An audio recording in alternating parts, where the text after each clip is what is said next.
Welcome back to another episode of A Gift from Adversity. My name is Juri Love. Today we are recording episode 105. Before I introduce my guest, I want to introduce my book. It's the same title as this podcast. It's called A Gift from Adversity.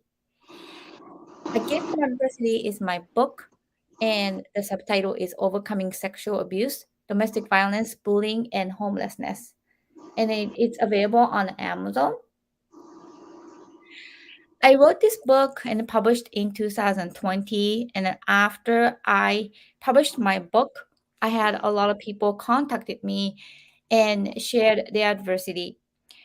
And I felt very compelled to start this podcast to destigmatize a lot of difficult talks that wasn't available when I was especially growing up in Japan. And I thought this conversation, not only talking about the adversity, but the tools that people use to overcome and the gift that came from it would help our society. So let's invite our guest. Hi, Lakaya. Thank you so much for coming today. Thank you for having me. Yes, absolutely. So, Lakaya, can you tell our audience your name and then uh, where you coming in from today? My name is Lakya Milbourne, and I'm coming in from Chester, Pennsylvania. Great. And then what do you do for work? I am a writer, I am a blogger, and currently I am working on a book about my trauma. Well, thank you so much, Lakaya, for coming in today. So let's jump into our first question, which is the adversity. So, what was your adversity? My adversity was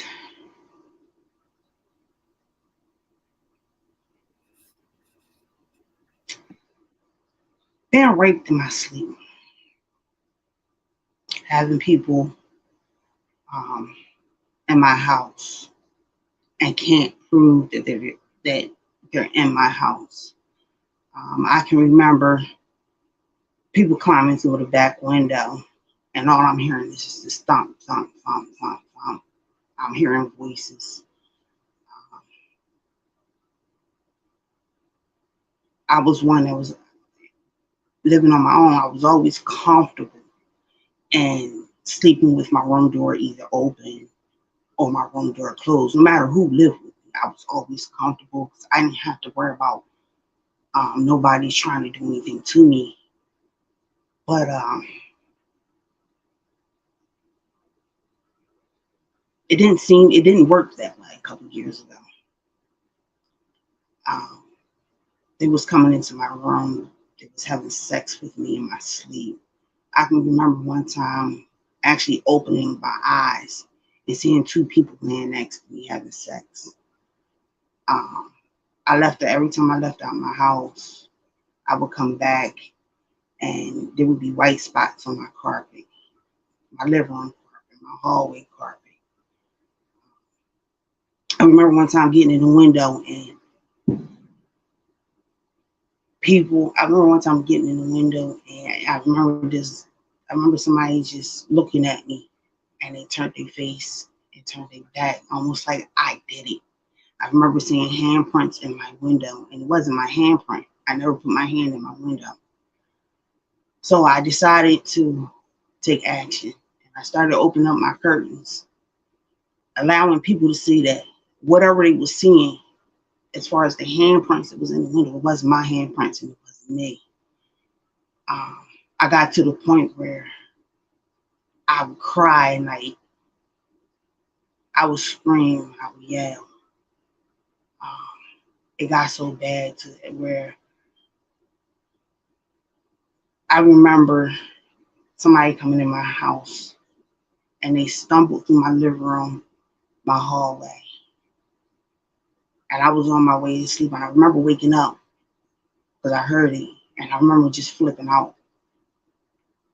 And I had a hammer used to sit on the side of my bed. I remember picking up the hammer and I just flipped out and I said, whoever just came in here, you got to come out that room.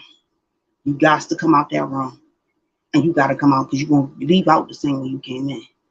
I said, but if you don't want to leave out the same way you came in, then you might as well leave out that window. Because when you come out that room, I'm gonna hit you in the head with this hammer.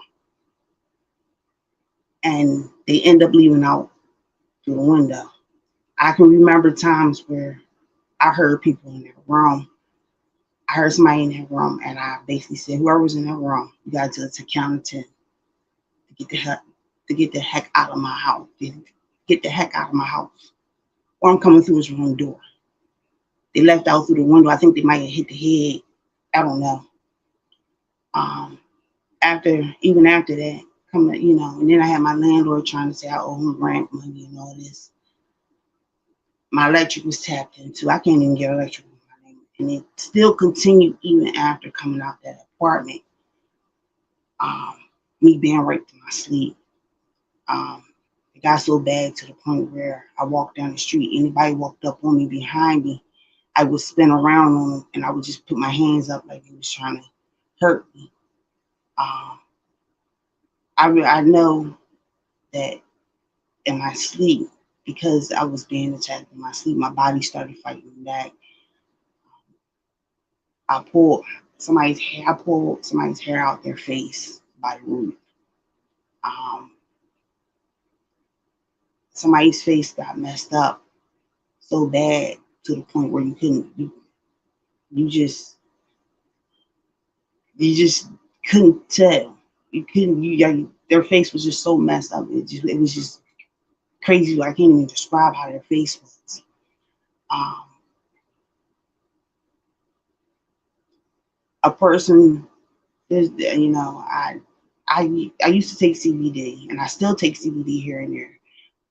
And I had this leakage. It was a brown leakage, and I didn't know what it was. And I comes to find out that it was AIDS.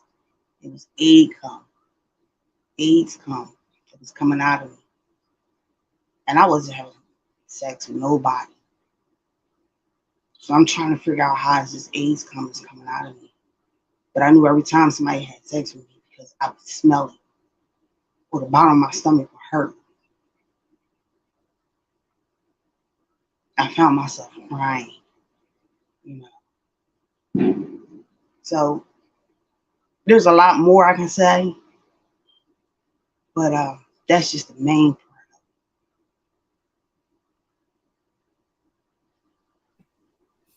So when did this happen? This happened in 2021. This happened the same year that my boyfriend died. My boyfriend died January 7th of 2021. Um, and it started in about February, March of 2021, because I had fraud committed on my bank account, you know. So it was in 2021 when it happened.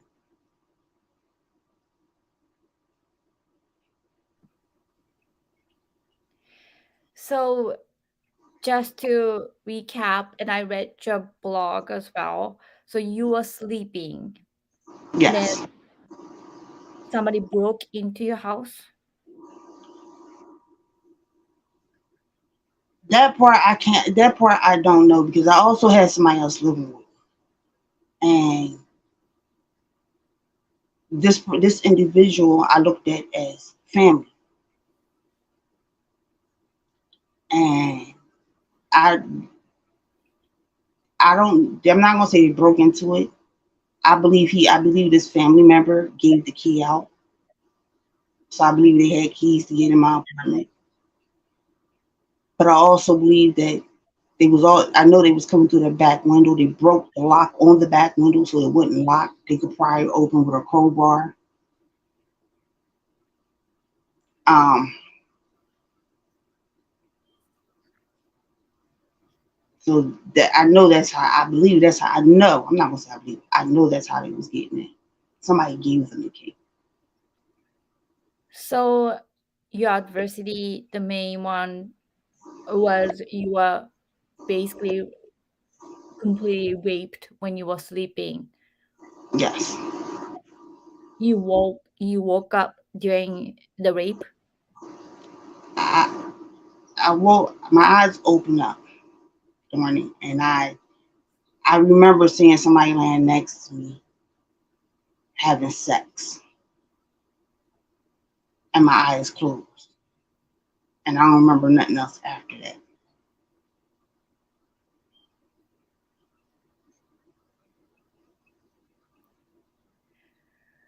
Do you think they had put you some like drug or like something to? I'm not. I can't say they drugged me because I'm one. I was I was drinking alcohol, and I only drink beer at night, and I drank beer at night to kind of relax and get rid of the weight of the day. I did it when my boyfriend was alive. That was something we did. He gets off work. He would get off work 11 o'clock at night or 12 o'clock at night, and we would drink beer until 1, 2 o'clock in the morning. So that was like that wasn't nothing. Like I didn't do nothing different. It's just that once I went to sleep, because of me being so comfortable within my own house, I would sleep hard. A lot of times I didn't hear my phone. I never heard my phone ring in my sleep because that's how hard I slept. So when they did it, they knew that I was a hard sleeper, and I would never hear them. Because it got to the point where I had to set my room up. I had a chair against my room door. So that way, if they came in my room door, I would at least hear the chair. The chair would wake me up because it had to hit my dresser just for them to open the door.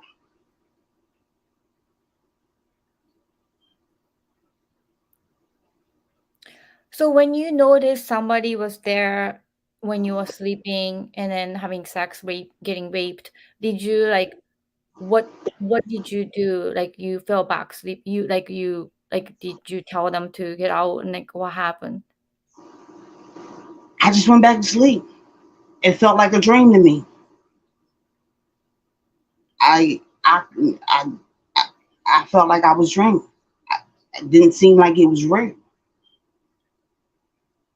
It really didn't seem like it was real. Like I can't believe that there's two individuals having sex next to me, and that happened more than one occasion.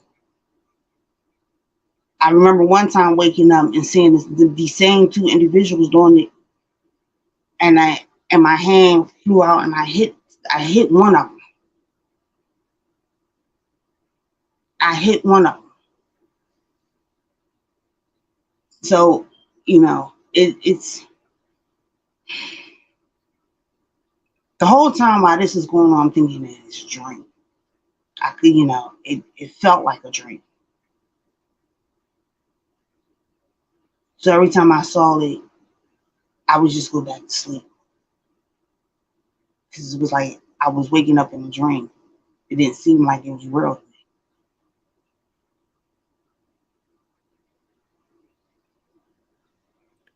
When did you have a realization and then started to get this trauma?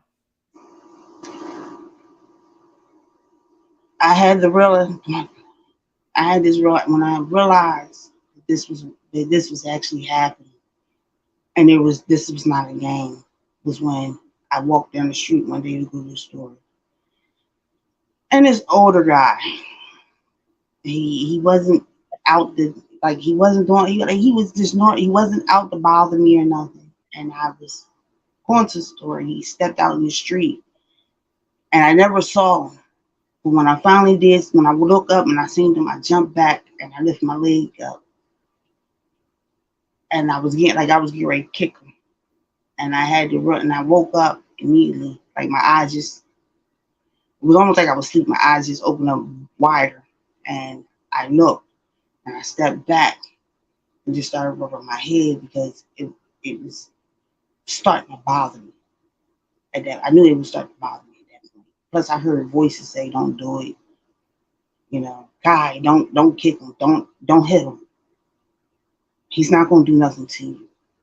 I can recall times where I walked down the street and somebody walked behind me and I would spin around them and just throw my hands up. I remember coming down, going to the store one night, and I remember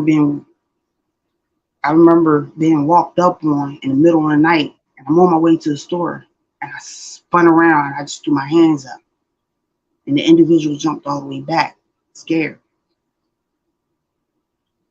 and I rubbed my head again. I just kept on walking, and this went on at different times. This is what made me know that what I was seeing when I was waking up in my sleep was actually real. What people were saying that was going on in my living room, my hallway, it was real. This wasn't a joke.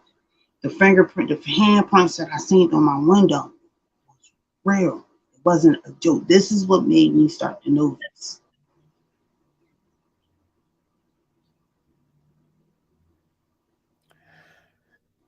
So did you go to the police and they reported?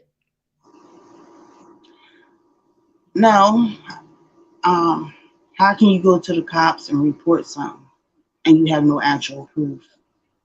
You have no way of proving that this is actually going on, but you know it's going on. You've done heard the thumps and stumps.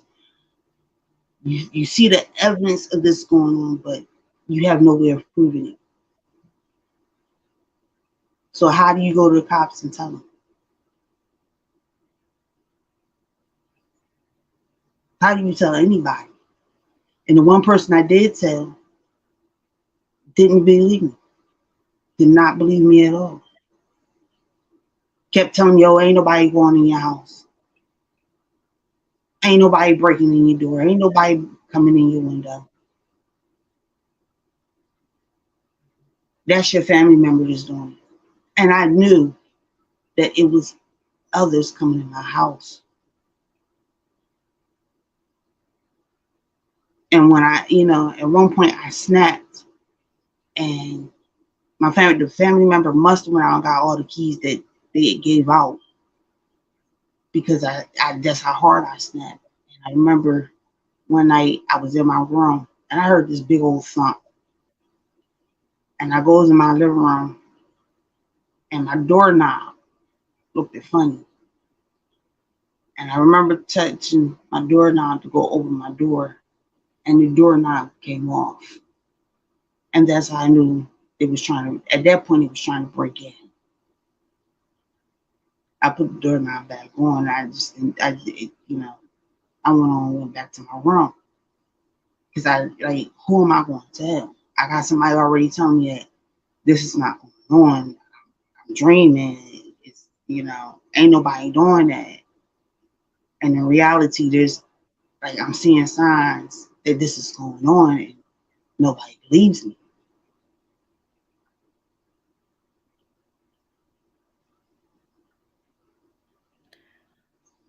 So this was 2021, now 2023. Like, how is it affecting you? Now, for that, it's 2023. It's not affecting me so much, but it's a thing of I have to learn my triggers. It's learning the triggers. What triggers me?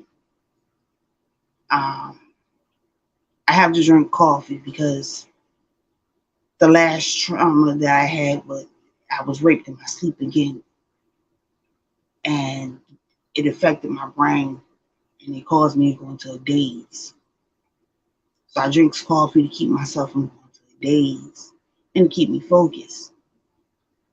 Um, but right now it's at the point of I have to know my triggers.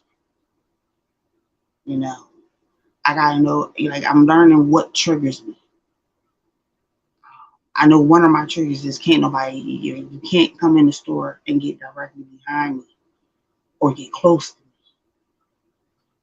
So I'm learning that, and it's a little frustrating, but at least if I know what my triggers is, I can then work on how to prevent it from happening.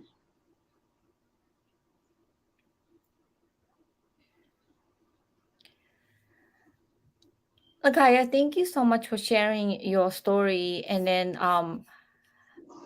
as a survivor of child sex abuse, um, just to let you know, and then let audience know, I was sexually heavily abused when I was sleeping. And I woke up to this sensation, and I woke up to the noise, and then all these images that I have no idea how long that was happening to me since I was a child. So I would say maybe between heavily like 8 to 13, but I woke up to the sensation when I was like 12, 13, and then it's probably the worst thing, and I can understand why you went back to sleep, why you felt it was a dream, because I had this belief of the reality for the longest time. And then also,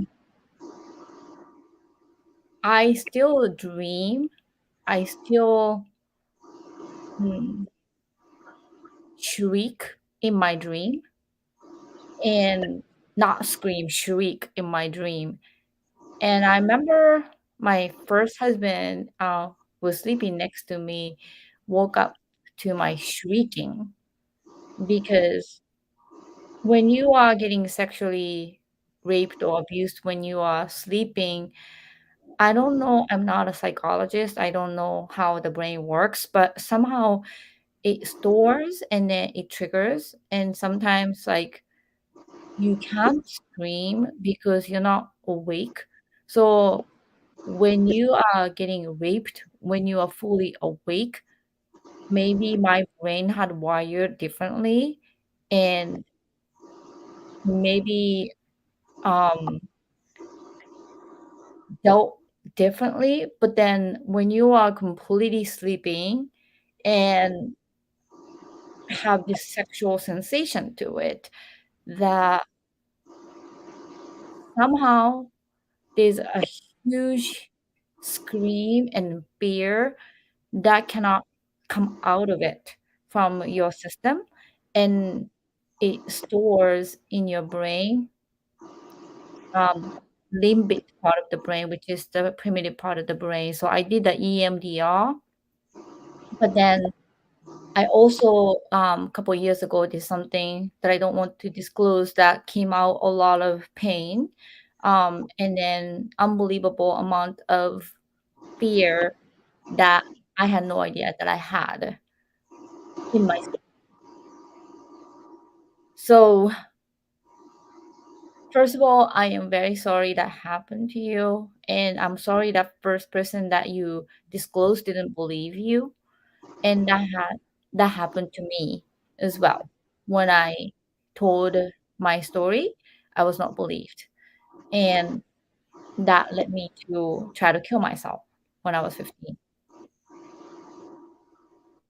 But then, um, I think the challenge of a lot of times when you are either drugged or like, um, in your sleep, raped, sexually abused, that a lot of women that I've talked to, especially when they are unconscious and then getting raped sexually, that like again, like, who would believe you? And then what is the evidence? Where is the evidence? And how would you report to the police?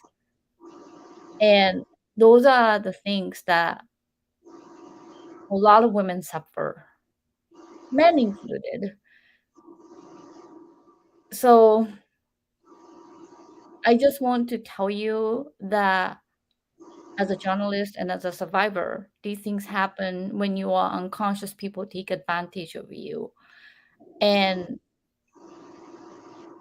I'm sorry, a lot of times, not only the first time of rape or sexual abuse, but that's the first shock wave. But then the second and third shock waves are the worst, which is for the people that didn't believe you, don't believe you.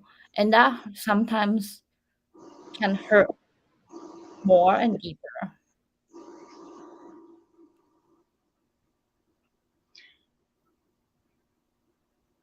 So I just wanted to share that with you and the audience. And I understand exactly what you're saying because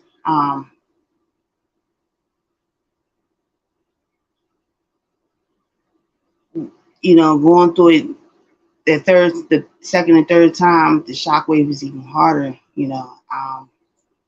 I end up I found out through the process that this has happened to me when I was a child. I knew it. I was sexually harassed as a teenager. I was At that time I lived in the Poconos, and the individual I had never seen on campus. Um, didn't know who he was. And all I did was talk. He came out it was a couple of me and my friends. And he came out the porta potty, and he started saying vulgar things to me. And I looked at him. I said, "Look, I didn't do nothing to you. Leave me alone." I walked away from me and my friends. We went on went somewhere else. And later on that night, and this was after you know we had came back outside. Um, this guy walked up on me, apologized, and he wanted just to walk and talk. So I said, okay, we can walk. We can have a conversation. We walked. We had a conversation. He took me in the school building because he didn't want to walk around the campus. And I went in the school building, and I don't know how he knew this part of the school was open, but he did. We went in the school building, and we was just supposed to talk. Next thing I know, the guy grabbed me, trying to take off my jeans. And all I remember is just pushing him. I kept pushing him off. I kept breaking. He get behind me, grab me from the back, and hug me. And I just break out of his arms again. I kept breaking away from him, telling him to get off me, stop. He just kept doing it. And I just kept pushing him off, pushing him off, pushing him off. And I did it so much to the point where I end up getting an opening. And I kicked him in his private. And when I kicked him in his private and I seen him lean over, I ran out the doors and I took off running. And I went back to my dorm. Next day, coming out of school, security guards was on campus and everybody was pointing at me. Security wanted to talk to me. And I ended up finding out that the guy that sexually harassed me had already raped other females in the area and had raped another female on campus. And his intentions was to rape me, but I had defended myself. They wanted to send me home, and I'm like, for what? No, I don't want to go home. They wanted to call my parents, call family members, let them know what's going on. I'm like, for what? I didn't get raped. Like, I understand that you had to send somebody home. This happened to them, but I didn't get raped. I'm all right. Um, that one shut me down, and it caused me to write. That's where the writing came from. I started writing poetry at that point. Um, Even when I came home, I was still writing. So that one caused me to write.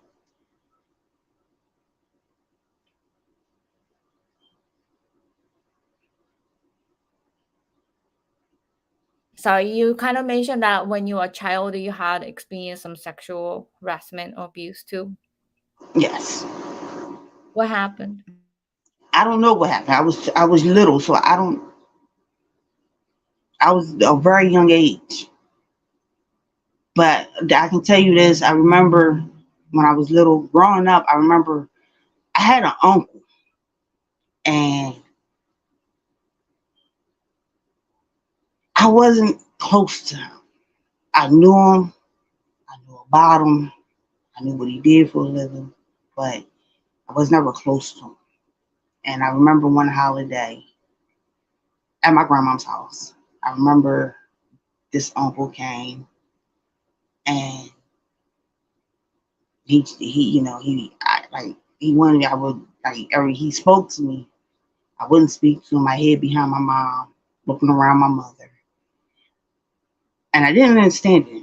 I would look around my mother. He wanted to hug me. He wanted me to sit next to him. He wanted me to talk to him. Just a whole lot, and I wouldn't let him touch me. I wouldn't get nowhere near him. Um, but I can't tell you why or what happened. I just know it was just one uncle. I just wouldn't go nowhere near. And I can remember him saying, "That's my niece, and my own niece won't even talk to me, won't even give me a hug." And I don't know why. And I never knew why, even at that age.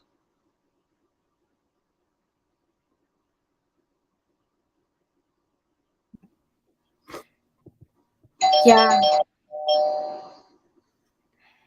Can you hold on for a minute? Yes.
Come on, Danielle, what are you doing? I'm back. So let's move on to next question, which is the tools that you use to overcome these adversities. So this is the part that I really appreciate the guests sharing the tools that they use to overcome. So, what are things that worked for you or working for you um, to overcome this adversity that you had experienced?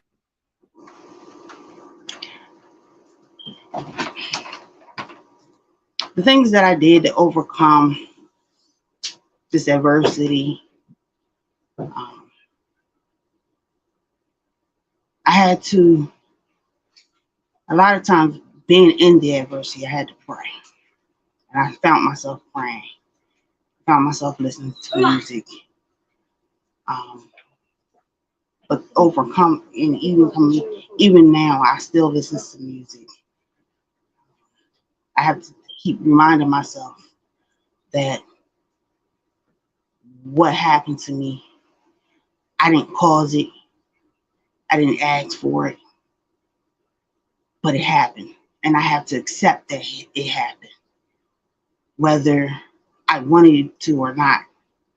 Um, I cried, and I had to cry long enough to allow myself to be able to still live life as I always have. Um,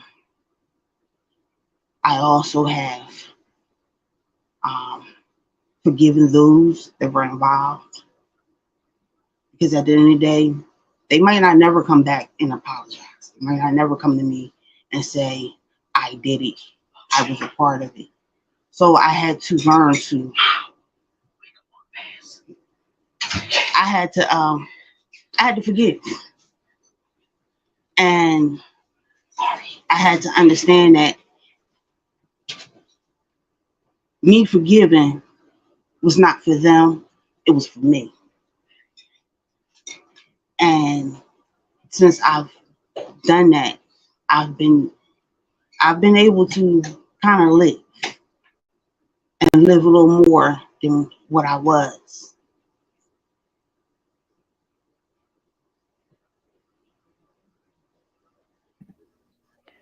Well, thank you so much for sharing that.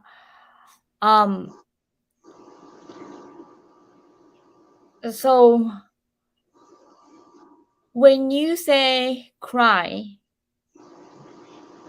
and then pray and forgive, these are the tools that is easier said than done, because when you cry, like, you definitely, um it's something definitely healing, but at the same time it just like sometimes, why did I even waste crying for somebody who hurt me? And then that makes me sad too. When I say cry, I'm crying because the pain that it's causing. I'm crying because of the pain. It's not so much as I'm sad, renouncing, it's the pain that it's causing. It's knowing that this is being done and I have nobody to talk to. I have nowhere to turn. And the one person I did tell doesn't believe me. So the crying is the grief, it's the pain. You know, people think a lot of times when you grieve, you only grieve when somebody dies. No, you gotta grieve even in trauma. You have to allow yourself to cry because you have to understand it hurts. Somebody who does something like that to you hurts. Especially when you're a person that you don't bother nobody, you don't hang with nobody, you're not in the streets all times of the night. It hurts to know that people would do this. So you got to grieve in that process, even with the trauma. You have to grieve, and you have to grieve. You got to understand that it's okay to cry. You, you know, and during that grieving process, I even found, like I said, I found myself praying. I needed to pray. Because if I didn't pray, anything could have happened. Anything could have happened. You know, I believe that it's the prayer that kept me from committing suicide, kept me from wanting to be mean, wanting to be evil. You know,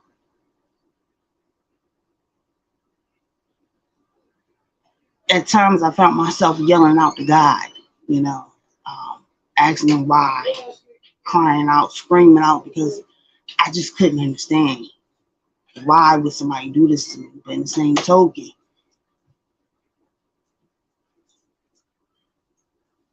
um, I understood that people don't have to have a reason for what they do. They just do it.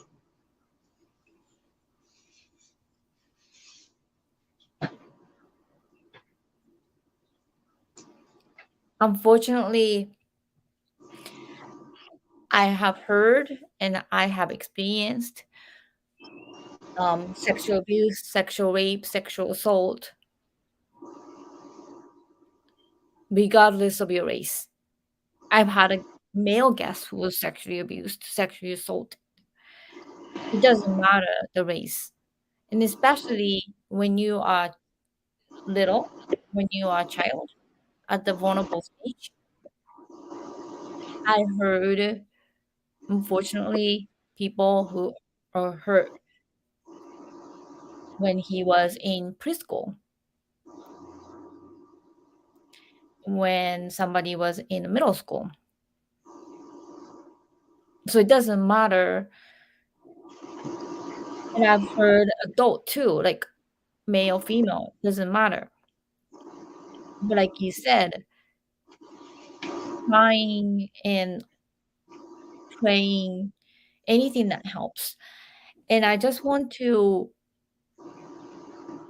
just when I heard your story, when I read your blog, I wanted to share the information and knowledge with you and then with our audience.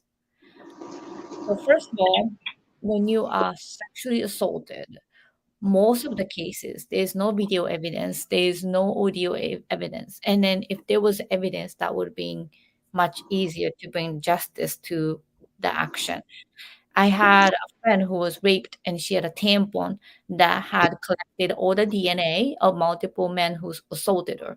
And that was just clear evidence of DNA. But most of the people don't have those DNA samples and clear evidence within you. So it's very hard to bring those people to justice, but there's a way. So I just want to share as a journalist, as somebody who had experienced, when you go to police, that will be probably the best choice right after the rape happens. Because whenever you tell somebody that sexual assault occurred, the first person becomes your first witness. Witness doesn't mean that he or she was there with you, but that first person that you trust heard what you said becomes the first witness who has to go on trial with you if you were to move forward with the case. And you need two or three people. But the crazy part of it is there's a victim protection. So the first witness would have the victim protection means when it reveals to the court case, he or she will be protected by law if the perpetrator come after him or her. But his or her family is not protected by law. So that perpetrator can come after his or her partner or children to hurt.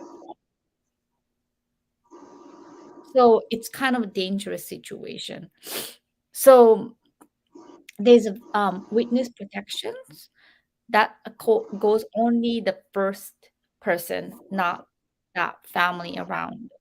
So I encourage everybody, unfortunately, if you are sexually harassed, um, especially assaulted, raped, um, go to the police because that first person is whoever the first person that you talk to becomes the first witness that can come to the court, um, to the trial, and you need three people, two or three people, to back off your story, especially the sexual assault, again, doesn't have the video evidence.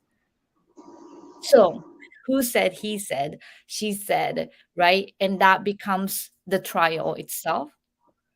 Now, when you talk to the police, that police officer must come to the court with you as your first witness. But then police have a lot of protection. So I don't think a lot of perpetrators would come after police's family member. You know what I mean? Versus your friend's family member. So that is my biggest advice for anybody who unfortunately had experienced sexual assault or rape. Don't talk to your friend. Go straight to the police and tell exactly what happened. Use 5W and 1H and really elaborate what happened. And they can investigate the case. Usually, when sexual harassment, assault, rape happens, police would have not only one officer, but two officers come to listen to you so that hear your story. Two people can at least hear. And that's what usually happens with the detectives. And unfortunately, I had experienced that. So my advice is definitely use the police as a resource, And anyone who's listening and then who's afraid to speak out, there's nothing to be ashamed of. You are the victim, and the people who raped you or sexually assaulted you, those are the ones who are wrong, and those are the one who should be served for a justice.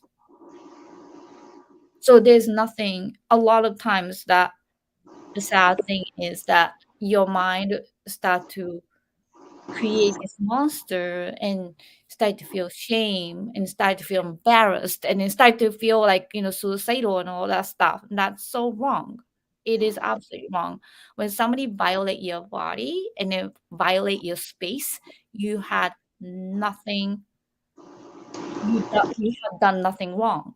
They violated your space. Like somebody breaks into your house, that's their fault. That's not your fault. And your body is like your house, that your space is a sanctuary that nobody should violate. So that's one thing I wanted to share with you and with our audience as well. Thank you for sharing that. I wish I had known that then or while it was happening, you know. But unfortunately, I didn't. I have And no, yeah, I have no idea um in Pennsylvania what the law looks like, but I know the fact in the state of New York, governor of New York, I would say last year they had implemented this new law. It's called Adult Survivors Act.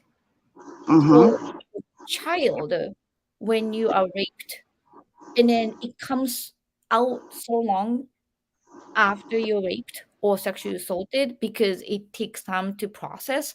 So there is no time limit for you to sue that person.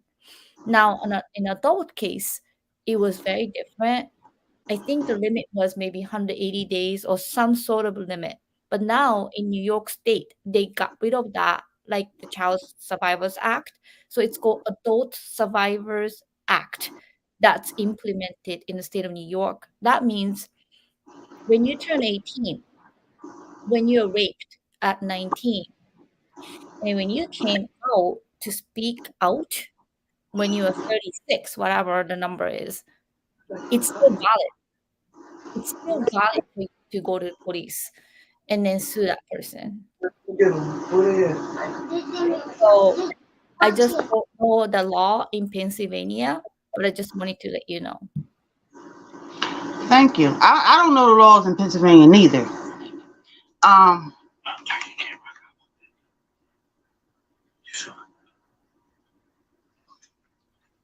I don't know the laws in Pennsylvania neither, and I don't know if Pennsylvania has the same laws as New York. But and I don't even know how they would even deal with it. And at this point, I don't already went through it. I don't already um I don't already went through it, and I'm at the point of I'm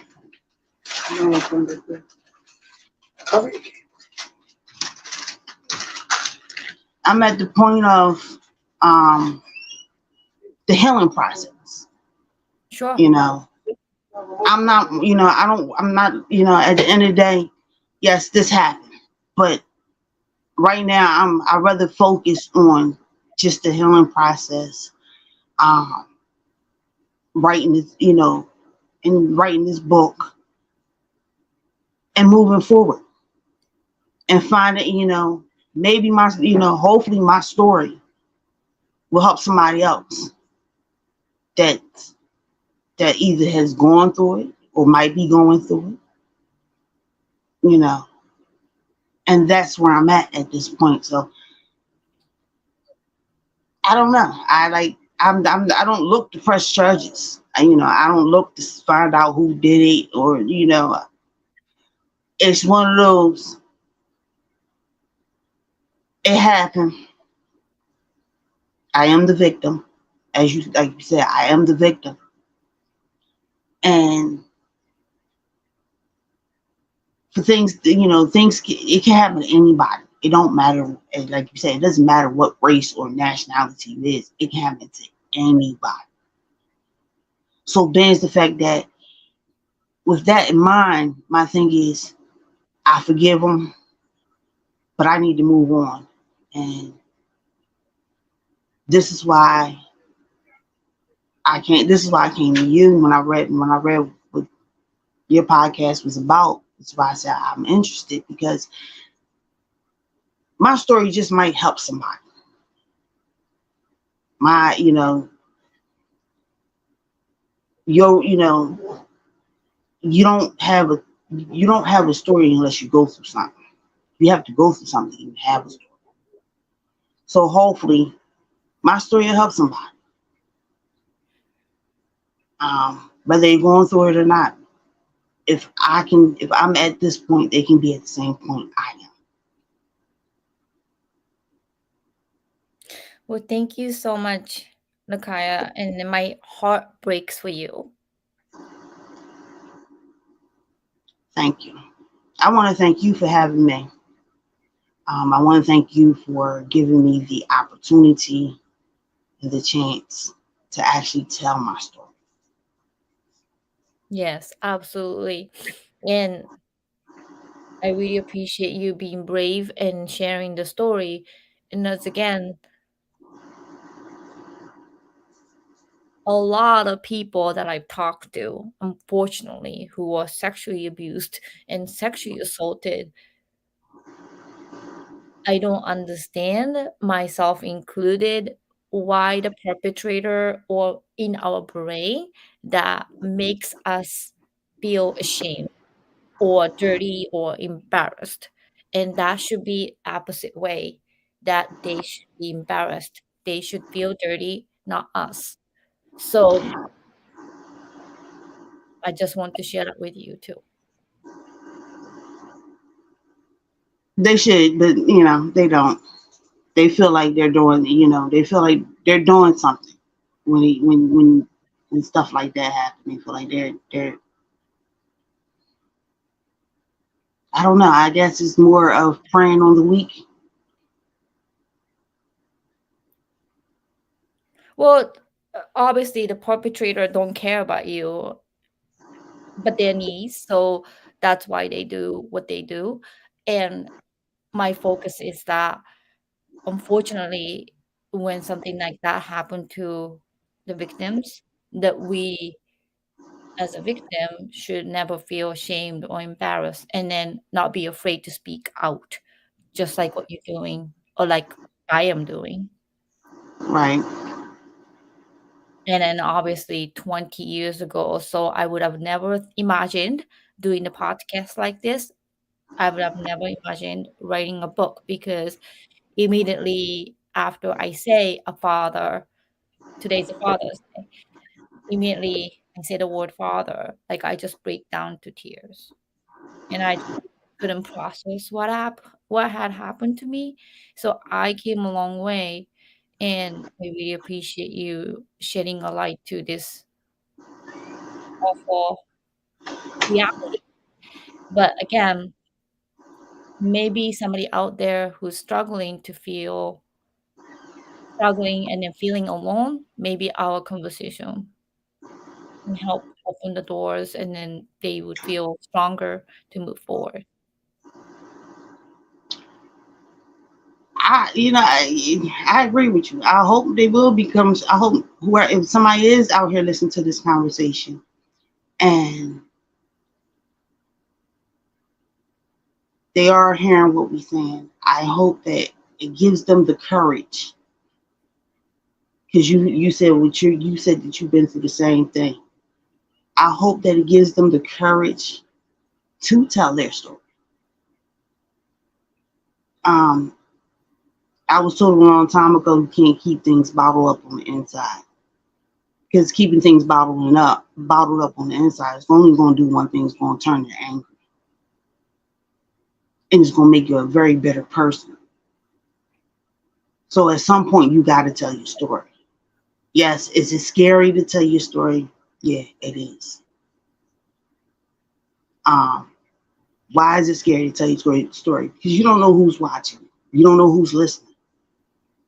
You're not sure if the ones who did it to you are listening or watching. But at the end of the day, that shouldn't matter. It's about you telling your story, what happened, because your story can help somebody else to overcome and to come through it. And at the end of the day, Lakaya, if the perpetrator is listening, maybe he or she would change, hopefully, listening to our conversation, how this is a long term effect. Rape and sexual assault might be just like 5, 10 minutes of act or whatever, but that can have a lifelong trauma impact, and then it can basically screw your life, and it's awful. So whoever's listening, if you had raped somebody in the past, I my message is that, whatever the action that you needed to do to somebody, it definitely changed somebody in a horrible way. So yeah, I totally agree with you. So my last question is a gift that came from your adversity. I know it's a hard question, but what would you say a gift that came from your adversity? A gift that came from my adversity. It's the new me. It's it's now I have to learn to love myself all over with the trauma. Um, it's getting to know myself all over again with the trauma. Um, and it's a thing of taking it step by taking it step at one step at a time, one day at a time, and understanding that there's nowhere else to go from here but up. That the first step was writing me writing the story, and the second step is me. I'm on your show talking about it. So yeah, it's giving me a new me, a brand new me. Well, thank you very much. Lakaya, I really appreciate you coming to A Gift from Adversity, episode 105. And again, I'm sorry that happened to you. And I really appreciate you sharing your story bravely, the tools, and then the gift that came from it. And again, I thank you for having me.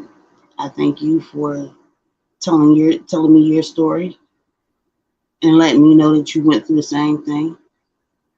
Um, I just, I hope that, I'm not gonna say I hope. I speak blessings on your podcast. I pray that God continues to allow you to do the work that you're doing because you're using other people and you have gotten other people on your show to tell their story, to tell what they went through, how they overcame it, how they got through it. Um, and I said, continue doing what you do because I'm going to share your broadcast. I am following you on YouTube, so I will share your shows from here, here and there. Because again, I don't know if there's anybody on any of my social media pages that are going through that has went through what I went through or went through some of the people that you've had on your show. Somebody might have went through something that somebody went through, but if it can reach them, I'm happy. Absolutely.